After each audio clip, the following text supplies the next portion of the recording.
welcome to Daily Dictation.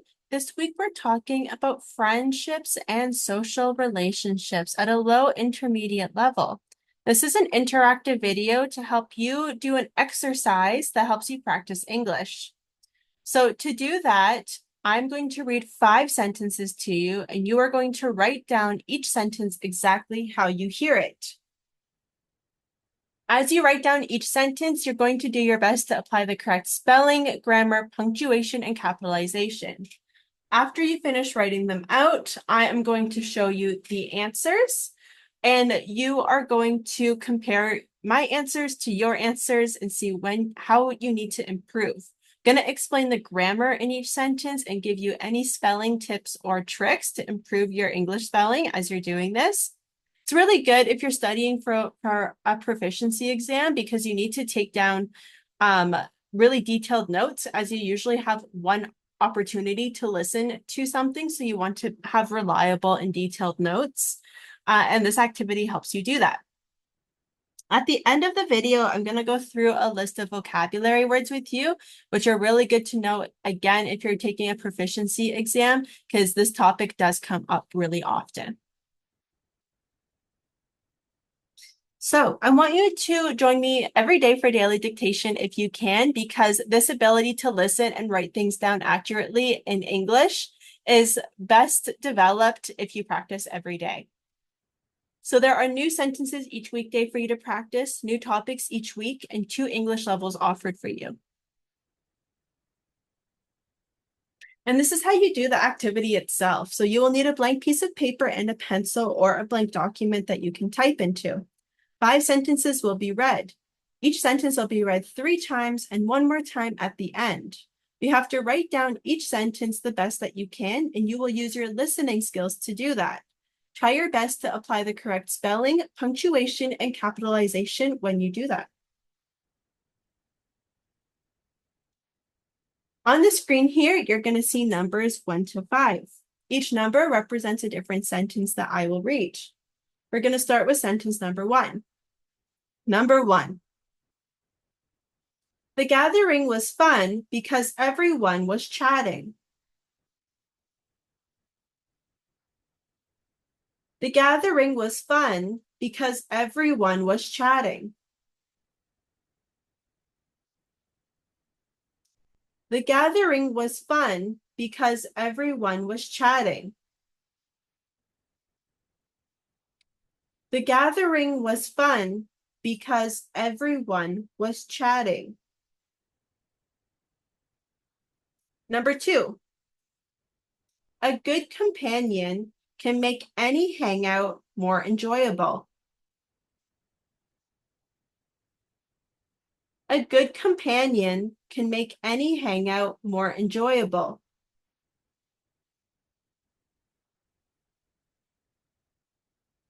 A good companion can make any hangout more enjoyable. Number 3. They felt an instant connection during their first chat. They felt an instant connection during their first chat.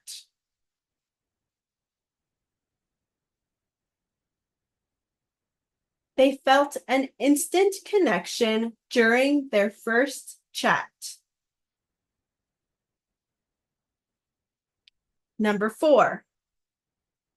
Our circle of friends always plans fun activities.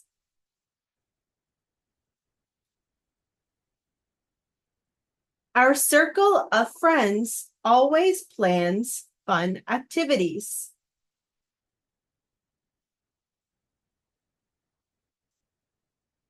Our circle of friends always plans fun activities.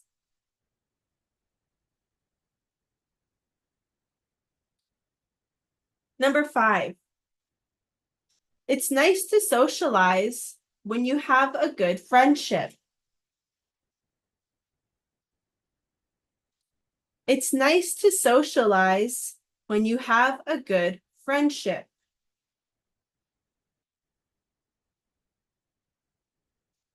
It's nice to socialize when you have a good friendship?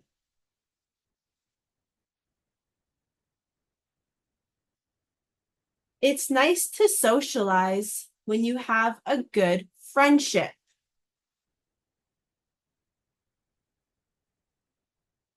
I'll read each sentence one more time, starting with sentence number 1. The gathering was fun because everyone was chatting. Number 2, a good companion can make any hangout more enjoyable. Number 3, they felt an instant connection during their first chat. Number 4, our circle of friends always plans fun activities. Number 5, it's nice to socialize when you have a good friendship. So that is all of our sentences. I'm sure everybody did a really great job writing them down. If you found that it was too fast and hard to catch, just listen again. You can adjust the speed and the settings of the video. You can make the playback speed go slower, so I'm speaking slower. If you need to listen to specific sentence numbers again, just check the description for timestamps, and this will help you listen to the sentences that you need to be repeated as many times as you need. Now let's go to check our answers, starting with number 1. The gathering was fun because everyone was chatting. So in this case, the gathering is our subject, and it's singular. This is a noun in this case. Even though it has ing, it is a noun. Was is a form of be in simple past, so used to describe the state of being, which is usually described by an adjective.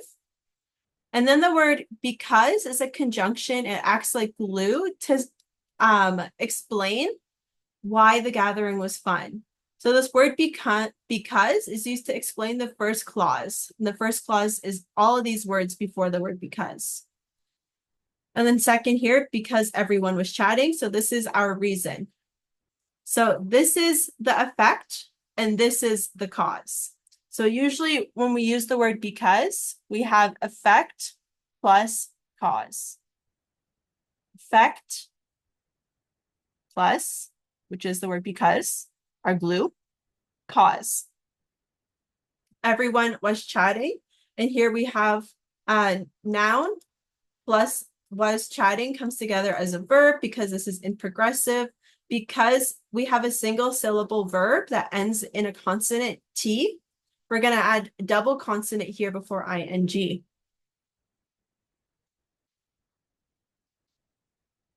Number 2, a good companion can make any hangout more enjoyable. So here we have a good companion. This is our subject.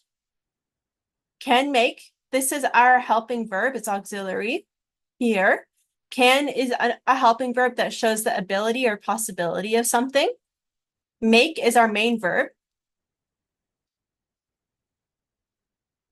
I'll just put helping verb, main verb, main verb.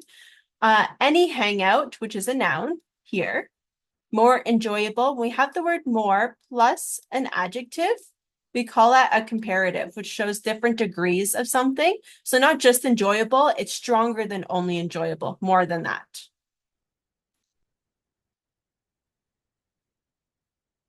Just to go back to number 2, when we use comparatives, we only use the word more when we have 3 syllables or more. Number 3 over here, they felt an instant connection during their first chat. So they is our subject, felt is our verb in simple past tense, and instant connection is the object of our sentence here. And connection is a little bit long, so if it's a little bit hard for you to spell because it's so long, you're maybe forgetting an N or forgetting a C or even the T, could be a little hard. So we want to split up like this, connection. shun, like that. You should do your best to keep the T-I-O-N together in all of these nouns that have T-I-O-N, because it's really common ending. And the more you memorize T-I-O-N, the more you'll be able to differentiate when it becomes difficult, because there's also S-I-O-N, which is a really common suffix as well. The word during is a conjunction to show a time relationship. So this is the event that it's talking about. So during shows a relationship between this case and this case. So this feeling or event of feeling this and the feeling of this, or the event of this. During shows a relationship, showing us that it's happening at the same time. So we use the word during when we're describing two things that are happening at the same time. Number 4, our circle of friends always plans fun activities. Our circle of friends. So this one is all of our subject, right? So that's our subject, and always we have an adverb of frequency to show that we do this 100% of the time. Plans is our verb, and it's in simple present tense, and we are applying the third person singular rule. Now, people can be confused because you might think, well, why are you applying the third person singular rule of friends? Shows us that it's plural. Well, that's because we're looking to see what word is affecting the word plans, and we're looking at the wrong thing. So it's not the word friends that is affecting the word plans. It is the word circle that is affecting the word plans. Circle is singular. There's no S on here. And this is the main thing. This thing of friends is only giving us more information. This is the main thing. The main thing comes right after our possessive adjective, our. So this thing, this word that comes after the possessive adjective, this is what's modifying or affecting the word, the verb over here. And that's why we're adding an S, because this is singular. So just because friends is plural, that's not what we're looking at. We're looking at this word. Over here, activities is plural as well. So usually activity ends in a Y, but when we make it plural, we don't add YS. That's incorrect. We remove the Y and make it IES instead. Number 5, it's nice to socialize when you have a good friendship. It's nice. So this is our adjective, and it is our pronoun. It's our subject here. And because we have an adjective here, we're going to have a form of be here, which is. Now, because we've contracted it, we no longer have that I, and we have the apostrophe instead. So make sure you don't forget that apostrophe. That apostrophe is very important when you're contracting the word it is, to show that there's supposed to be 2 words there, and we're just lazy and want to make it 1. If you don't remember to contract it, then you'll have it with no apostrophe, and that shows possessive. And what comes after a possessive adjective is a noun. But here we have an adjective, so the grammar would be all wrong. So make sure that you remember that. To socialize, this is an infinitive, which usually comes after this subject plus be plus adjective. We often have an infinitive if we want to throw a verb in there. When is our conjunction. And because our conjunction is coming in the middle of the sentence, we don't need any commas in this sentence. However, if we started the sentence with this conjunction, if we put it at the beginning and said, when you have a good friendship, it's nice to socialize, then after the word friendship, you would have to put a comma. So whether we need a comma or not depends on where the conjunction comes, which furthermore shows what clause is dependent and independent. And when dependent comes first, then we need a comma after that dependent clause. If the dependent comes second, then we don't need a comma anymore.